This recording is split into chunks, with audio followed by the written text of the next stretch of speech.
this area over here. They got changed. They were then brought in, as I showed you on the model before, into the gas chamber. We know the Cyclone B was poured in from the top. The Sonderkommander lived on the second floor of this building over here, and the first floor had the ovens, the pulleys, and of course everything else that I explained already in Auschwitz number 1. Not so simple to stand here though, because we know so many stories that are connected to this place over here. One of the stories I tell here because I met a guy who told me the same story. It was a story of a man called Alex. And Alex told a story of the fact that he told it of one of the 70 Sonderkommanders that survived. He tells the story that one day he was brought here from Greece. He was from Salonika, didn't speak Polish, didn't speak German, didn't speak anything else. He was a burly guy. So they brought him here. And they put him in a Sonderkommand. They woke up at 6 o'clock in the morning, they gave him an ice pick. And the ice pick was, he didn't know what it was. It was like one of those things that you drag a big block of ice along the floor. Goes down the stairs, they open up a big door and he sees this pyramid of people fall out in front of him.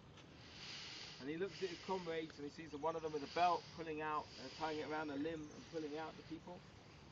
Like a cluster of grapes, they say. Everyone's tied together. Go and do the people.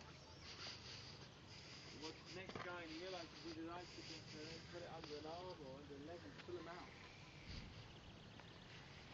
He pulls the body out and he makes the fatal mistake. He looks down and he sees there's a woman holding a baby to her breast. He carries on pulling the body out, and then once again he looks down and sees his wife and his daughter that he left the day before. I burnt them. I burnt them with my own hands.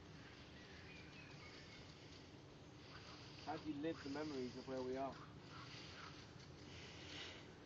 Cecil Klein wanted to tell us, she's a survivor, and she wanted to tell us, we think we understand what it means today. 6 million Jews died, and that's enough. But as she says in her poem, now I'll tell you how a survivor feels. A survivor is an actor experienced in her art. She puts on nice clothes matched up with a smile and tries to recapture the pleasures of life, and becomes keenly aware of her inability to enjoy. A survivor will go on vacation, and while watching a show, there will appear in her mind the picture of a mother with her grandson in her arms, gasping for breath. A survivor will think of her sister with 3 dead children and inhale the gas to feel the agonies of the death. A survivor will go to a party and feel lonesome in the crowd. A survivor will be very quiet yet scream inside. A survivor will cry and pretend to her children it's a mere headache. A survivor will make large weddings, invite a great many people, not the ones that she wants most will never arrive. A survivor will go to a funeral, not cry for the dead who died, but for the ones that were never buried. A survivor will reach out to you and not let you get close. You remind her too